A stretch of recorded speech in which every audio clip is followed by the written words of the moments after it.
በቃ ከቨራፕ መስጠቱ ነው። ከቨራፕ መስጠቱ ነው። እኔ ያለሁላችሁ እኔ አቀኛ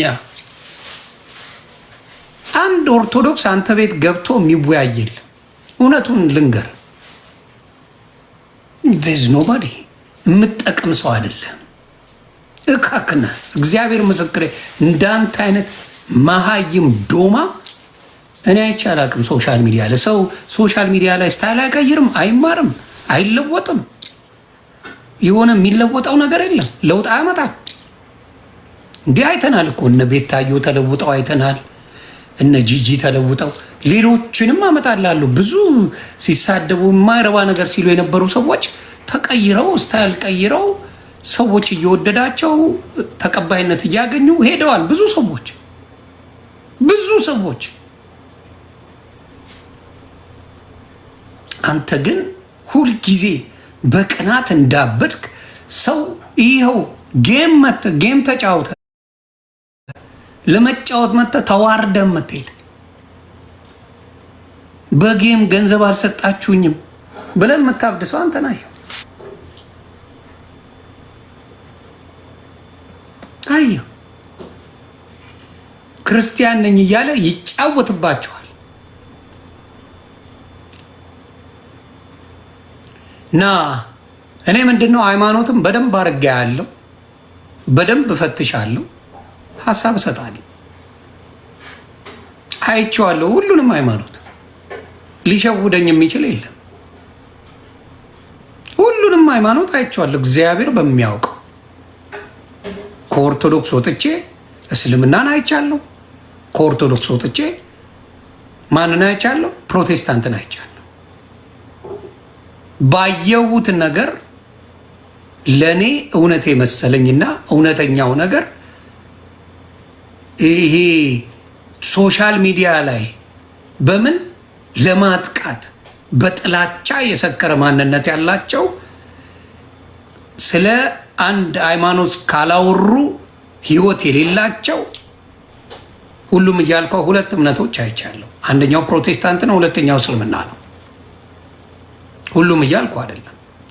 በተለይ ሶሻል ሚዲያ ላይ ያለ ፕሮቴስታንት የሆነ ግሩፕ አለ፣ ኦርቶዶክስን ካልተናገረ የሚኖር አይመስለው፣ የሚረካ አይመስለው። ያንን አይቻልም። አይረካ። በቃ አጀንዳቸው በሙሉ ኦርቶዶክስ ናት። ክርስቶስን ረስተውታል። አጀንዳቸው ኦርቶዶክስ። አየው ገብቼ አብሬ ደስ ብሏቸው ኦርቶዶክስን ስተች ስሰድብ ምን ስል ደስ ብሏቸው ሐዋርያው ጳውሎስ ነበር። የዛሬን አያርቀው። አደባባይ አይታችኋል። የኔን ተቀባይነት አይታችሁታል። ምንም ውሸት አያስፈልግም። እዚሁ አብረን ነበር። ተቀባይነቴን ሙሉ በሙሉ አይታችሁታል። የሚዋሽ አይደለ፣ የሚቀጠፍ አይደለ፣ ምንም ይል አይደለ። እንደዛ ሆኖ እግዚአብሔር በሚያውቀው አንድም ኦርቶዶክስ ወጥቶ ዮኒ ማኛን አካውንት እናዘጋ፣ ዮኒ ማኛ እንደዚህ ነው ምናምን እያለ ብዙ ሰዎች አላሩ። አንዳንድ ቪዲዮ ይሰሩ ነበር። ዮኒ ማኛ እንደዚህ የሚሏት ነገር ነበረች። ከዛ ውጪ የከረረ ነገር እንኳን የለም።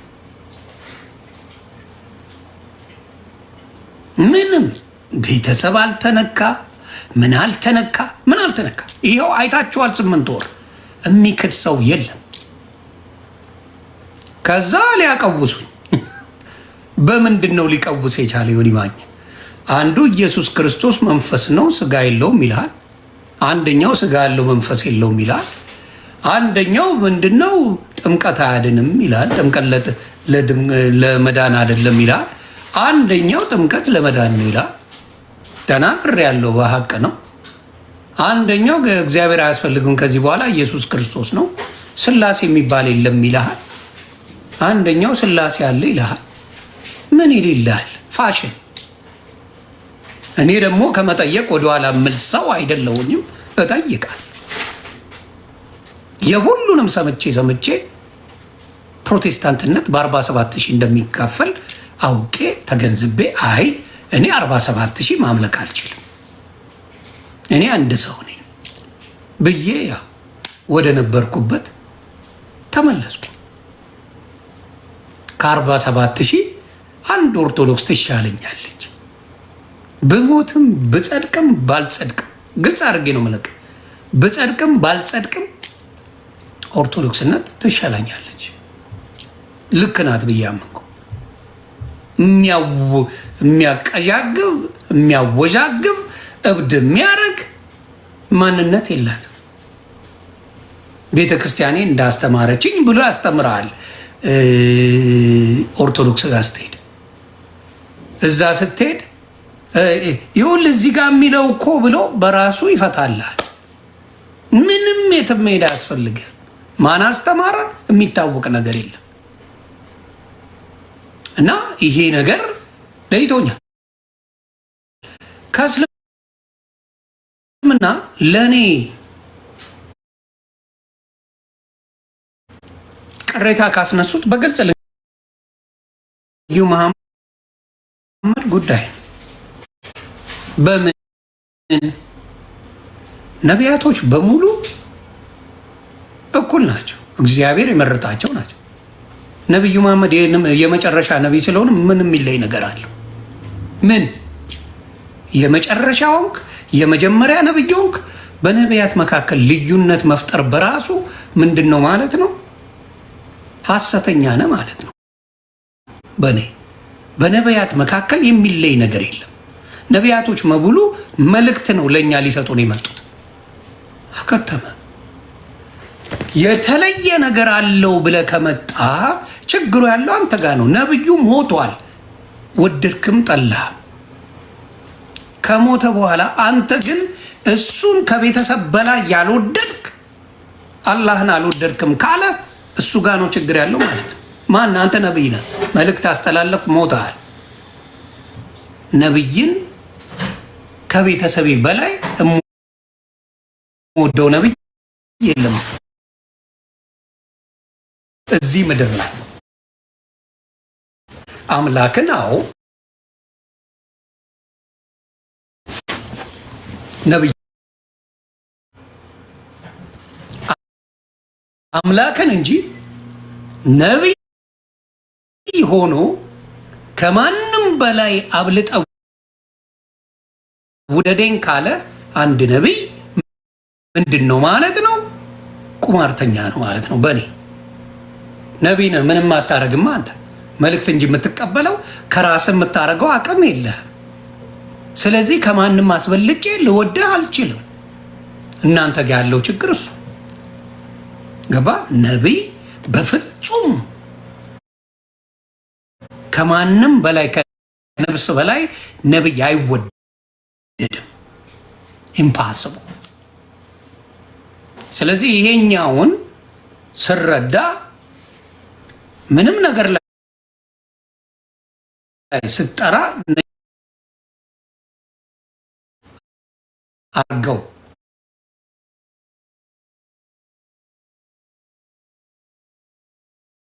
ነው የሚያዩት። አማላጅ ነው አላሉ፣ ግን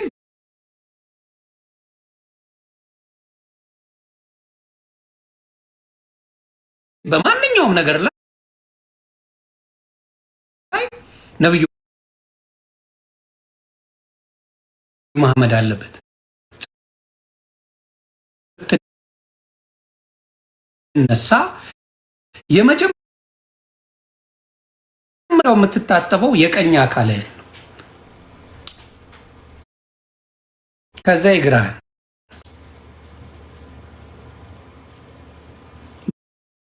በአካል ላይ ደግሞ ልዩነት አለ። ስትበላ ስትጠጣ በቀኝ ነው፣ ካልሆነ የተረገምክ ነህ። ስትወጣ ከቤት በቀኝ እግር ነው የምትወጣው። ቀኝ መቅደም አለበት። ታጥበ አፈን ስትጉመጠሞጥ መጀመሪያ ምንድነው ወደ ቀኝ ነው፣ ከዛ ወደ ግራ ነው የምታረገው። ይህን ዋሽቻለሁ? ምን የሚሉት በእናንተ አላ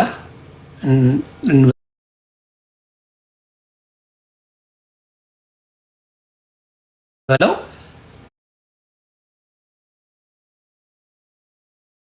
አዲስ ሆነ የሰጠናል። አካላችን ቀኝ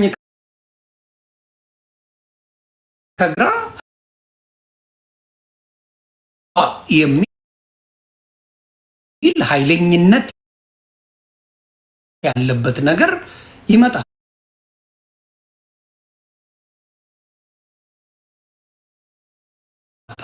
ኃይለኝነት የሞላበት ኃይለኝነት እዚህ ምድር ላይ ከአምላክ ውጪ ከነፍስ በላይ ሊኖር የሚገባ ዋጋ ሊሰጠው የሚችል ማን ነው ያለው?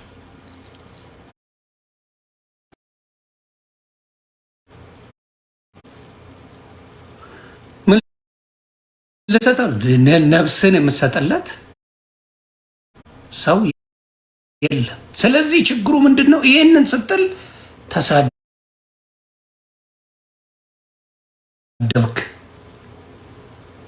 ተሳዳቢ ነህ፣ ባለጌ ነህ፣ ተዳፈርክ፣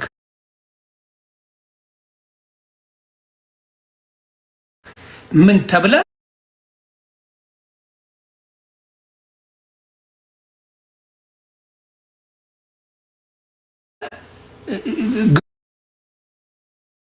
ግሩፕ ያስነሱብሃል። ስራው ቀጥሏል። እንደ አምላክ አርገ እያየ ስለ ነብይ አታወራም። ነብይ አይደለም። ነብይ በነብይነቱ ምንም የተለየ ቦታ የተሰጠው ነብይ የለም። እናንተ ግን ለይታችሁ ኢሳ አለ፣ ሙሴ አለ፣ ኢቭን ክርስቶስን ነብይ ነው ብላችሁ ሙሉ ክርስቶስ ሲሰደብ ቢውል አይሞቃችሁ፣ አይበርዳችሁ። ሲሰደብ ቢውል ክርስቶስ አይሞቃ፣ አይበርድ። አንድ ሙስሊም ኮምፕሌን አያደርግም። ሙስሊምን ሊገልጽ የሚችል ነብዩ መሐመድ ብቻ።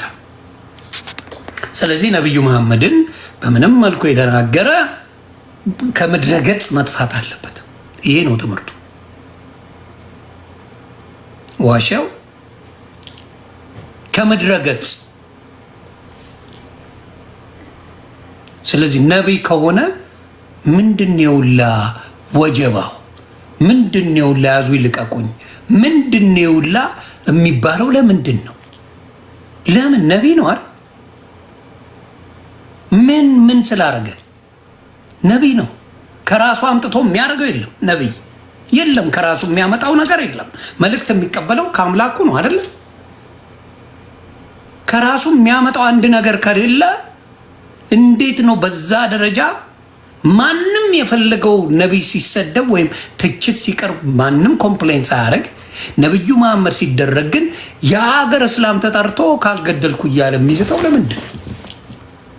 ይሄ ነው እኔ እስልምና እንዳልቀበል ያደረገኝ በጣም በኃይለኝነት። ሌላው የሰማይ ቤቱ ያስደነግጣል። ሴቶች መጠየቅ ስለማይችሉ እንጂ የሰማይ ቤቱ ያስደነግጣል።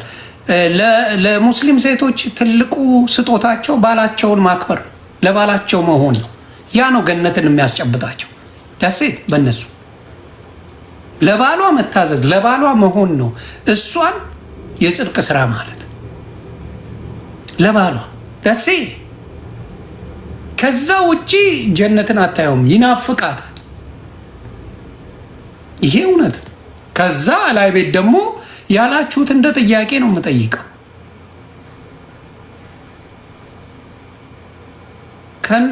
እንዶ ቋምጦ ነው የ32 ዓመት ወጣት ሴቶች ጡታቸው ጉጭ ጉጭ ያለ። ወላሂን ያላልኩም አላህ ነው ያለው።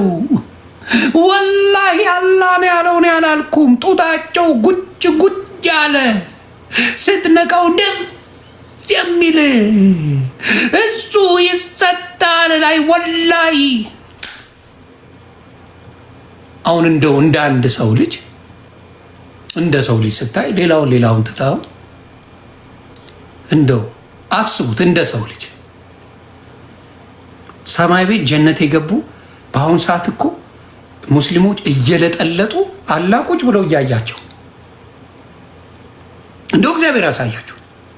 ወንድ ልጅ 72 ቺካስ ደርድሮ እየለጠለጠ እሱ ድቅ ብሎ ሲያይ አስባችሁታል? እንደ ሰው እንደው ለጭንቅላታችሁ ለሰከንድ አስባችሁታል?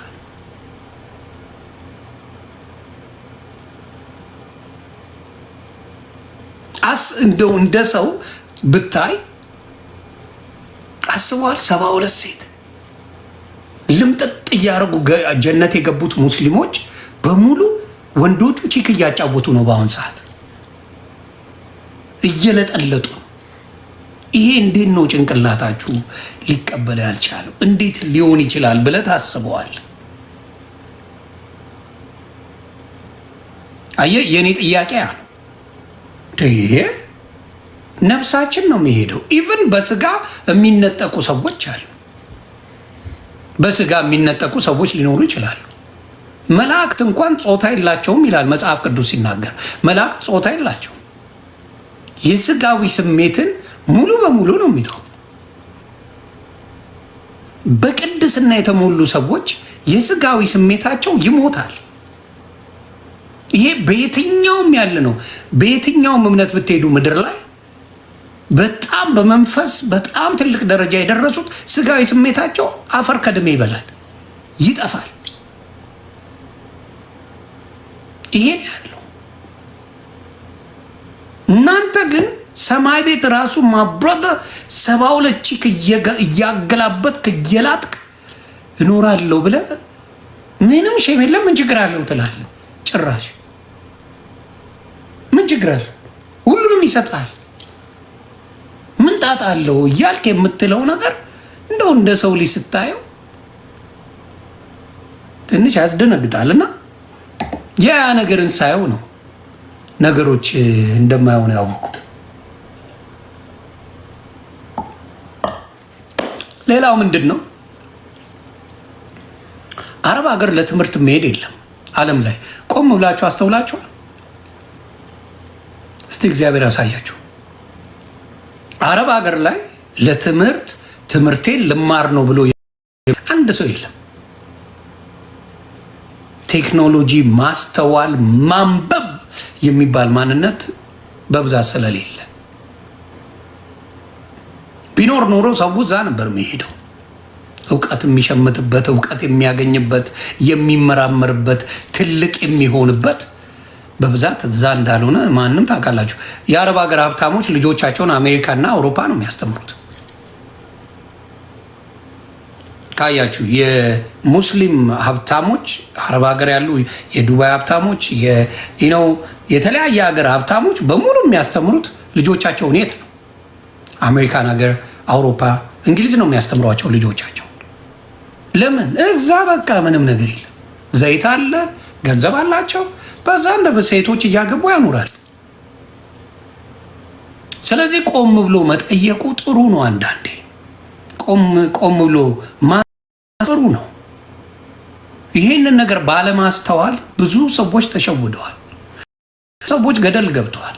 አሁን ግን ነገሩ ቀስ እያሉ እነፎይ ወደ ውይይት እያመጡት ነው። እነፎይ እግዚአብሔር ሐዋርያ አድርጎታል። ይህን ቆርጣቸው አድርሱልኝ ለኦርቶዶክሶች፣ ለኦርቶዶክስ አባት በየዓለሙ ለምትገኙት፣ በየዓለሙ ላይ ላላችሁ የኦርቶዶክስ አባቶች አድርሱልኝ።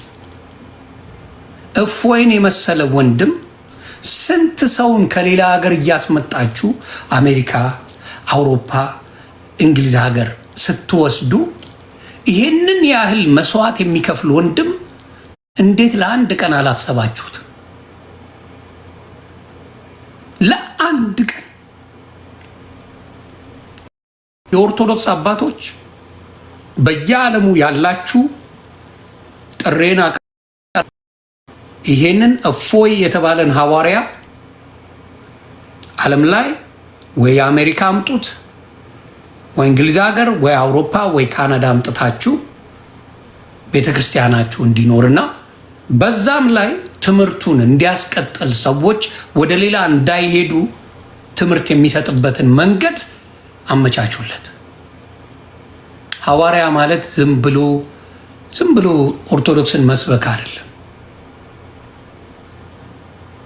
ሐዋርያ ማለት ሌሎች ኦርቶዶክስን ፊዚካልን እንኳን መቀየር አልቻልክም። ቦርኮ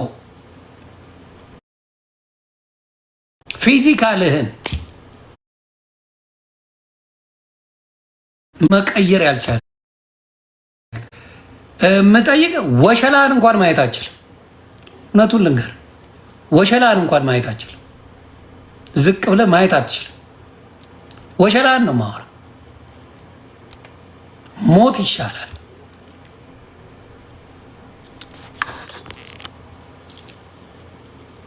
ልቃሚ።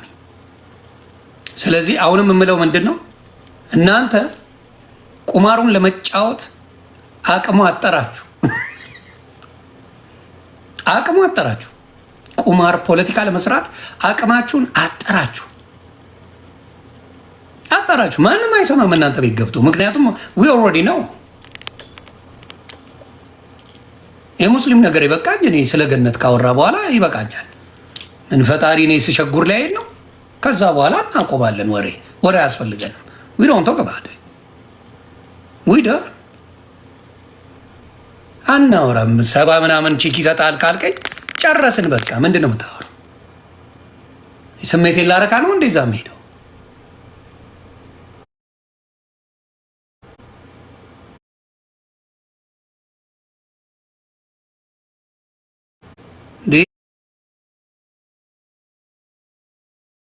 ትንኝም እኮ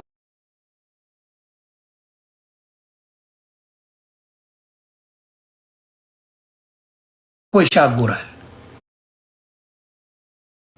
ስለዚህ ችግሩ የእናንተ አምላክ አይሰማም።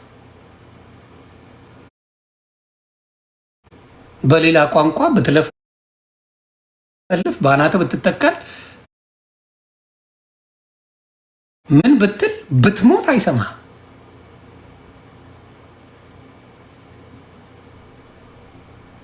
አለቀ። ሌላ ይሰማል። ታውቃላችሁ፣ የፈለገ ነገር ቢሉ አሁን የሚደረገው ነገር ምንድን ነው? ኦርቶዶክስ እንዲሰደብ ፍላጎታቸው ሆነ። ከእፎይ ጋር ተወያዩ፣ አለቀ። እዛ ሄደው ኦርቶዶክስን ለመሳደብ የቆመሩት ቁማር በጣም ነው የሚያስጠላው። የቆመሩት ቁማር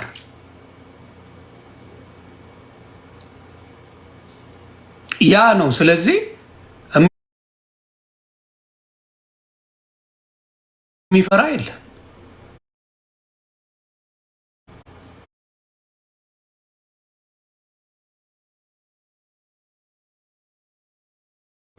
ቁማር አትቆምር።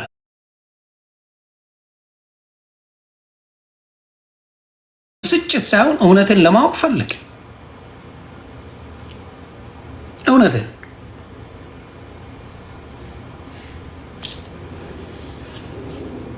ያንን ነው የምለው። ሃሽታግ የኔ አባት። ስለዚህ ለሌሎቻችሁም ይሄንን ነው የምናገረው። ማንበብ ጥሩ ነው፣ ማወቅ ጥሩ ነው፣ ሰላም ይሰጣል። ግራ የሚያጋባ ምንነት የለም።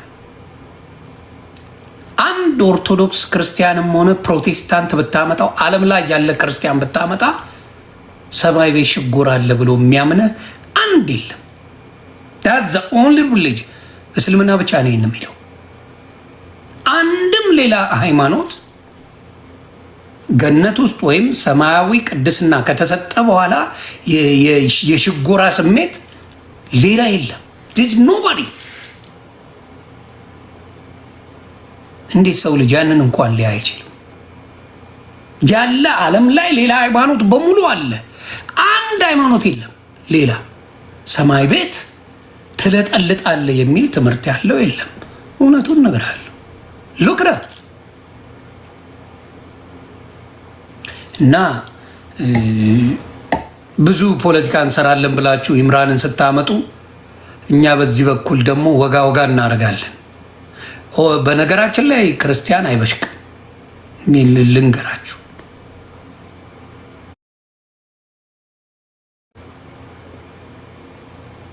ክርስቲያን በፍጹም አይበሽቅም። በፍጹም አይበሽቅም ክርስቲያን። ነቢዩ መሐመድን የሆነ ነገር ሲባል ተቃጥለ ትሞታለህ፣ አንተ አረ ትሞታለህ። ያን ሳይኮሎጂ ጭንቅላት ውስጥ ከተውታል። ስለ ነቢዩ መሐመድ አንድ ነገር ቢባል መልሱን የምትመልሱት እናንተ እንጂ ነቢዩ መሐመድ አይደለም። አንድ ነገር የሆነ ሰው ቢል ያ ሰው እንደ ጠላት ነው የሚታየው። አያችሁ ልዩነቱን? አየህ አይደለ?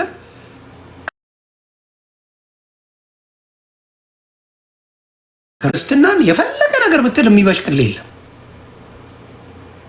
አንተ ከአላህ ይልቅ ነቢዩ መሐመድን ነው የምትፈራው። እውነቱን ነው። ነቢዩ መሐመድን ነው የምትፈሩት ከአላህ ይልቅ።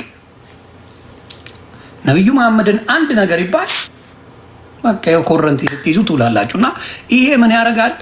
የበታችነት ስሜት፣ ያለማወቅ ስሜት፣ ያውም ለሞተ ሰው ነው ይህን ሁላ ነገር የምትሉት የምታስፈራሩት። ለሞተ ሰው ይህን ሁላ ነቢዩላ እኩል ነው፣ ግን በነቢዩ መሐመድ አትምጡብኝ ትላላችሁ። ስለ ነቢይ ሳይሆን ስለ አምላክ ተጨነቅ፣ እውነተኛ እምነት ካለ። አሁንም ነግርሃለሁ፣ ነቢያቶች የእግዚአብሔር መልእክተኞች ናቸው። መጨነቅ ያለብህ ስለ አምላክ እንጂ ስለ ነቢይ አይደል። ነቢያቶች በሙሉ አልፈዋል፣ ሞተዋል፣ በስጋ ሞተዋል። እንደነ ኤልያስና እንደነ ሄኖክ፣ ነቢይ ሄኖክና ነቢይ ኤልያስ። ያው ነቢይ ኤልያስ በሰረገላ ነው፣ ሄኖክ ደግሞ ተነጥቋል። ከነሱ ውጪ እንዳለ ሞተዋል። ስለዚህ አትበሳጭ። ይኸውልህ ስድባቸውን ስማልኝ። ያጀማ ይባባላሉ።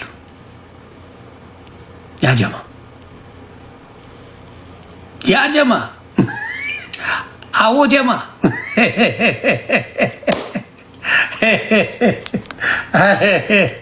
እንዲህ ነው። እቺን የምታህል የማዳመጥ ነገር የላቸው። ነቢዩ መሐመድ ሲባል ልክ በአምላክ ሂሳብ የሚታይ በእስልምና ነቢዩ መሐመድ ደሴ በአምላክ ሂሳብ ነው የሚታየው። ነቢዩ መሐመድን ተንፍስ፣ አለቀል። ተንፍስ።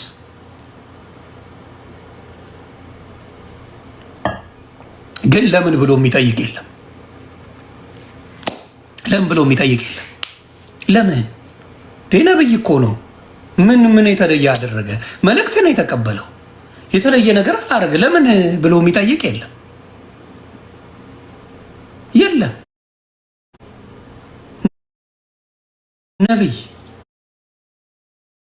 ነቢይ ነው። ደሴ ነቢይ ነው። ከዛ የተለየ ያደረገው ነገር የለም። ለነቢያቶች የተሰጣቸውን ነገር ነው የተሰጠው። ግን በፍጹም ነቢዩ መሐመድ ይለያል። አንድ ነገር በል ስለሱ በህይወት የመኖር ነገር። በተለይ ኢትዮጵያ ያላችሁ ምንም ነገር እንዳትሉ። እኛ እዚህ ሀገር ያለን እንደፈለግን ማለት እንችላለን። ማን አባቱን ቀና ብሎ ስለማንም የማውራት መብቶ አለን። ደስ የሚል ሀገር አለ አሜሪካን ሀገር፣ የምድራዊ ገነት፣ ሀሳብን መግለጽ የምትችልባት ወርቅ ምድር አሜሪካ። ምድራዊ ገነት፣ ሀሳብ በመስጠት ምንም ችግር የማይኖርባት ሀገር አሜሪካ ትባላለች። እንዲህ ካሜራ ደቅነው እየጠበቁኝ ነው። ካሁን ነብዩ መሐመድን እንዲህ ይላል ብለው ለምን ያላቸው ኃይል አንድ ናት። ዮኒ ማኛን ሪፖርት ማድረግ። ከዛ ውጭ አሜሪካ ላይ ቀና ብሎ የሚያይን ማንም ሊኖር አይችልም። ያውቋታል። መቀመቅ እንደሚገባ ያውቀዋል። አሜሪካን ሀገር የሰውን ልጅ ጫፍ መንካት አትችልም። ጫፉን ቀና ብሎ ማየት አትችልም። ያውቁታል። ህይወቱን በሙሉ እንደማበላሸው ያውቃል። ስለዚህ ምንም ማለት እና እንዳልኩ ለምን አንድ ነቢይ ተመርጦ እንሞትለታለን፣ ከነፍሳችን በላይ ነው፣ ፊዳውን አለው፣ እፈደፈዳለው ትባላለ። ስለወደድከው አይደለም፣ ስለምታመልከው። ነቢያቶች እኩል ከሆኑ ምንም የተለየ የምሞትለት አንድ ነቢይ የለም። በፍጹም ይመሰገናሉ ነቢያቶች። እግዚአብሔር አምላክ ያከበራቸው፣ ለእግዚአብሔር አምላክ ምን ያደረጉ ናቸው? መልእክት የሚያመጡ ለኛ ስለ እግዚአብሔር የነገሩ ብዙ ተአምራት በእግዚአብሔር ፈቃድ ያደረጉ ናቸው። እሱን እቀበላለሁ። ከአድራጊው ማን ነው? እኔ አድራጊውን እንጂ የተደረገለት ሰው ምን አይደለም ላመልከው አልችልም። በዛ ደረጃ ልወደው አልችልም። ልሞትለት አልችልም። ልገልለትም አልችልም። ስፔሻሊ ማላረገው ለእግዚአብሔር እንኳን አልገልለትም። ለምወደው አምላክ ለሞተልኝ ኢየሱስ ክርስቶስ እንኳን አልገልለትም። ስላላለኝ ግደል አላለኝ። ለሞተልኝ ክርስቶስ እንኳን አልገልለትም። ሕይወቱን ለሰጠልኝ መስቀል ላይ ለተሰቀለ እንኳን እኔን ሰድቦኛል ግደልልኝ ብል ሆኖ ኢየሱስ ራስ ግደለው ነው። ለምን ቢለኝ የፈጠርከው አንተ፣ እኔ ምን አግብቶኝ ነው የምገድለው? ለክርስቶስ እንኳን የምለው ይሄን ነው። የፈጠርከው አንተ፣ ሁሉን የምታውቀው አንተ ፍረድ እንጂ እኔ ለምንድን ነው ማለት? ሌላውስ ሻክ አንገትን እየዘገዘገ አለው አክብር የሚለ አለ። እየዘገዘገ ግዝግዝ እያደረገ ደም እየወረደ ደስ ብሎት የአምላኩን ስም የሚጠራ አለ። እግዚአብሔር ያሳይ። አንገትን እየቆረጠ ደም እየፈሰሰ የአምላኩን ስም የሚጠራ አለ። ይሄ ታዲያ ቆሞ ማየት ጥሩ አይደለም? እንደ ሀሳብ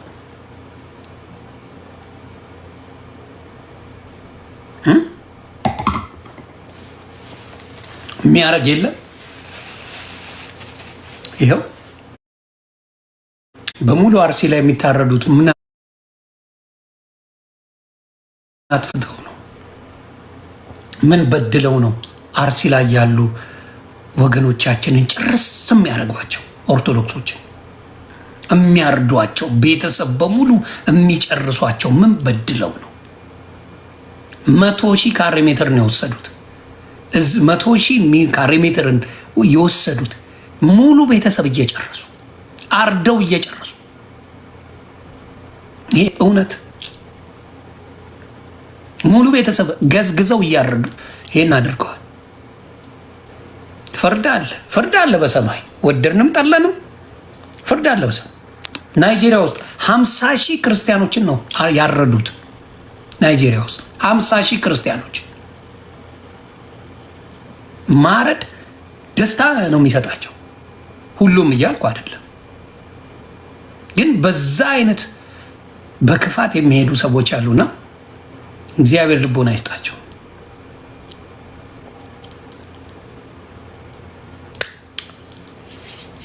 አይ እኔ ምን ያቃጥለኛል? እኔ እየተዝናናው ቁጭ ብለህ የምትቃጠለው አንተ፣ ከስር ቁጭ ብለህ በኮመንት ስትቃጠል የምትውለው አንተ። እኔ ሀቅ እናገራለሁ፣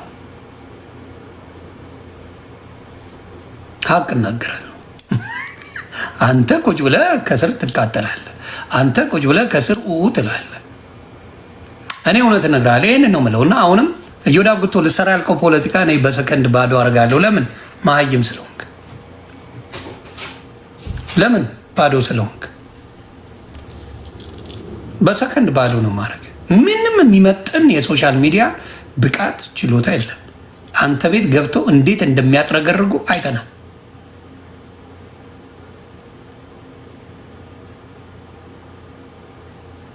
ይህን ነው